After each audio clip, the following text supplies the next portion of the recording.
What is going on, everybody? Nathan King here with the Auburn Undercover podcast. Welcome into the Postgame Pod. Joined today by Patrick Bingham. As you can tell, we are outside of Bridgestone Arena here in Nashville, a couple hours removed from Auburn's victory, the top-seeded Auburn Tigers taking down Ole Miss to advance to tomorrow's semifinals against Tennessee. Wanted to wait until we knew the opponent for Saturday, and Tennessee just wrapped up what looked like a nice win. Admittedly, I was wrapped up in our post-game stuff we were doing and writing stuff, but took down Texas, seemed to handle them there in the second half. But let's talk about this game, Patrick.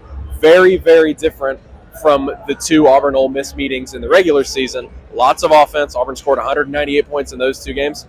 Auburn goes out, and as they've done a few times this season, they've proven they can win with defense, win a defensive grudge match where their SEC and National Player of the Year came up so massive for them down the stretch. Yeah, I mean, it's the thing we've seen with Janai so many times. This game, he had a pretty decent first half, but his second half, he had 12 points. Just took off, really willed Auburn on several different plays. And that's just kind of what we've seen out of him several different times. I feel like I've typed, Janai ended up having this many second half points, picks Auburn to win. And so, that's just what we've seen. And it was so different, as you said, from the other two Ole Miss games. I think two of Auburn's 5 highest scoring games of the season were against Ole Miss. Auburn had some of its largest margins of victory in SEC play against Ole Miss, and they won by 5 points in a defensive game. And it was it was the second fewest threes they've made. They've hit 6 a couple times in SEC play. 3 is the lowest against Tennessee, who they'll play next. And so I thought it was kind of interesting okay, as Auburn's gearing up for this next matchup, which is almost, watch it be a big offensive game, just because vice versa of what we just thought. But for what will likely be the defensive battle, it looks like Auburn's ready to go. That's what they just did. Yeah, you're exactly right. It was going to be that regardless. Thank you. It was going to be that regardless in this next game, whether it was Tennessee or Texas A&M. You knew that this next opponent was going to be, at least on paper, that defensive matchup. Well, it turns out Auburn gets it in this first game, like you mentioned. You look across the board statistically in this one, Patrick. Defense obviously carried the day for Auburn. So many season lows for Ole Miss. Season low three-point shooting, season low made field goals, season low point total, season low assists. Ole Miss had only 6 assists in this game, and so Chad had assists. And Chad Baker-Mazara had that many assists all by himself, and so defense really did carry the day. Look, was this a game where Auburn would have liked its offense to be better? Absolutely. I personally was a little bit surprised at how well Auburn played against this offense, this defense in the regular season, because Ole Miss is a pretty good defensive team, but we just knew how well they matched up against them. I thought Auburn missed some open threes in this game, just had some stuff kind of not work out. But let's talk real quickly about Janai Broome and what he did for this team. Had a big shot at the end of the game with 11 seconds left, put Auburn up by 5. Ole Miss just kept making, credit to them for not going away in this game. They kept making stuff interesting over and over again. Auburn led by 10, down the stretch, and it felt like that was the game. The big Chad Baker-Mazara dunk at the end, that put Auburn up by 9, and yet Ole Miss keeps having an opportunity.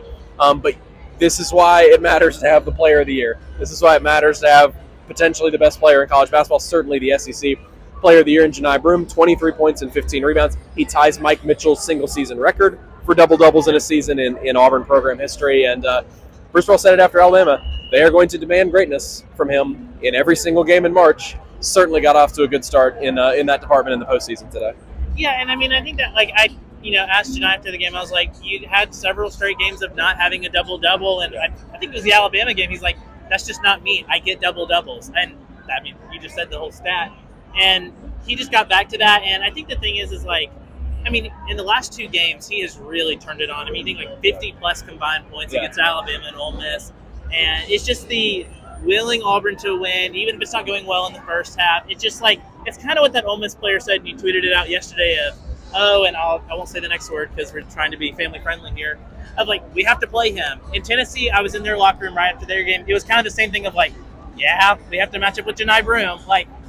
It's well known. And just talking to all the other players in Auburn's locker room, it was almost like they all got PR trained of when they ask you about Janai, make sure to say NPOY, National Player of the Year. They all said it, and it's that's just who he is. And they hand you a QR code with the link to Auburn's campaign. I'm just kidding. They didn't do that, but they basically did. Yeah, Bruce Pearl gets on ESPN after the game, and another word we will not repeat, but said Auburn's guards are not this, talking about their defensive intensity. And what was interesting, Patrick, is Auburn's guards had been, whether it was all 3 of them or 4 of them or whether it was a couple of them, Auburn's guards have been playing at a high level in March. That's something you and I had talked about, was hey, that's kind of going under the radar. Even when they had lost some games, it was guard play is so important in March. They're getting it. On offense, they didn't necessarily get it. I think 13 of 29, I think, is the number that I came to combined shooting for them today. Okay, Denver Jones was fantastic in the first half, but for them, it was on defense. I mean, they had that defensive tenacity, defending the perimeter. I already mentioned holding Ole Miss to its season low in 3-point scoring. I think this game sort of goes to show you, and obviously you're looking at this from an Auburn perspective after a win. Maybe after a loss, you would have said you need some more scoring from your guards, but in a win like this where you just got to survive and advance in the postseason, Bruce Pearl's colorful post-game comments, I thought, were very purposeful of saying, this is how Auburn succeeds. This is what they're going to need their guards to do to succeed in the postseason is sit down and play defense. And that's the thing is, like, I mean, I guess you are still kind of forecasting for, like, where's this team at heading into the national tournament? But it's like, at this stage in the game, once you're in March, like, it doesn't matter if you beat the 16 seed by 1 point or by 100. It's just about winning and getting to that next game because that's what you have to do. And so I think that's the thing with the guards of, like, why you feel more confident maybe about this team versus other really talented Pearl teams. Yeah. Is like, there's so many, like, how many different guys would have to have a bad game from Auburn's guard perspective, like 1 through 3, for them to potentially lose. It's like, and like that's what we've seen is, like, it's been different guys every night all season. Today it was Denver a little bit offensively, but then all of them defensively. And that's the thing that Pearl will continue to say. It's like, at the end of the day, like, we can control how we play defense, and so that's what we saw today. Yeah, and that was certainly the message from players after the game. You saw a similar sort of response. Obviously, they lost 2 games in a row. After they lost to Florida, was like, hey, focus on defense. You mentioned rebounding earlier. You mentioned Janai Broome's double-doubles. Auburn was plus 10 on the boards in this game, continuing a trend that they had all season long. Obviously, Ole Miss is very small. You feel like you can get the rebounding advantage against them. Tennessee is going to be, as we can kind of shift gears a little bit to that matchup, much different story. That was a super, super physical matchup there in Neville Arena, 53-51. Miles Kelly, talk about the guards.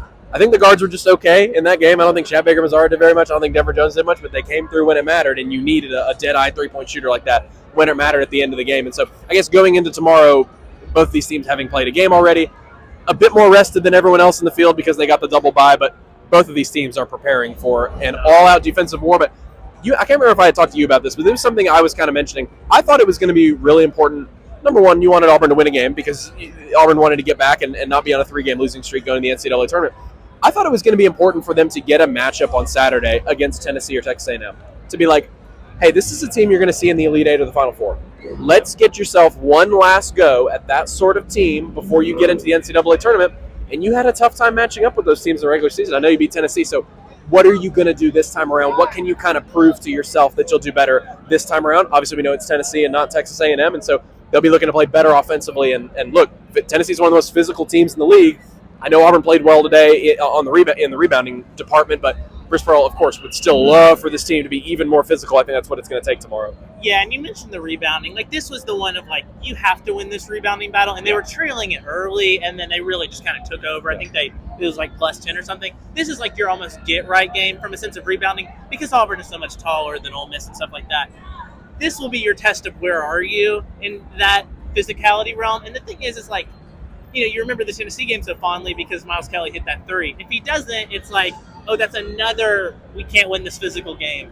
And so I think that's what we're going to see tomorrow is like, okay, from that point to this point, like, where are you?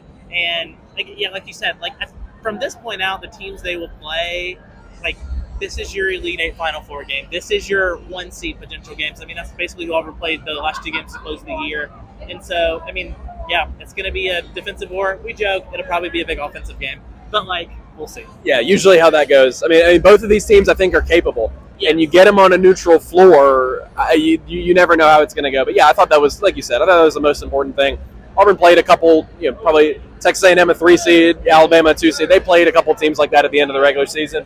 One game against somebody like Ole Miss, who, look, is a good NCAA tournament team. Like, that's a round of 32 type game that you won today, if not even deeper than that. And so now, like Patrick said, you'll get that opportunity tomorrow against somebody that Auburn hopes they will see deep in March. Auburn takes down Ole Miss on day 1 for the Tigers of the SEC tournament, day 3 of the SEC tournament overall. Kind of crazy looking at how it works out now Wednesday that so many teams have played already. Half the field was eliminated by the time Auburn even took the floor, and so the Tigers have an opportunity now to go back to the SEC championship game for the second time in as many seasons. Of course, this was Auburn's first win ever as the top seed in Nashville under Bruce Pearl. They had never won a game as the top seed before. They went 1 and done in the 2018 season and the 2022 season. So we will see what they do with it moving forward. We will see you guys tomorrow. Be sure to head over to auburnundercover.com. I've had plenty of stuff. Patrick was working tirelessly in the locker room, getting videos of lots of different players. So go check out those interviews. You're not going to find those, on any sort of wire or anything like that because it's not set up in the main room. And so be sure to check that out. Me and Philip were there covering the game. All sorts of great stuff. Consume that while you can because it is a tip-off right away at noon Central Time tomorrow on ESPN right here in Bridgestone Arena. For Patrick Bingham, I am Nathan King. Thank you guys so much for joining us on the Postgame Pod. We'll talk to you all soon. Subscribe to Auburn Undercover Plus if you want to see Nashville Nate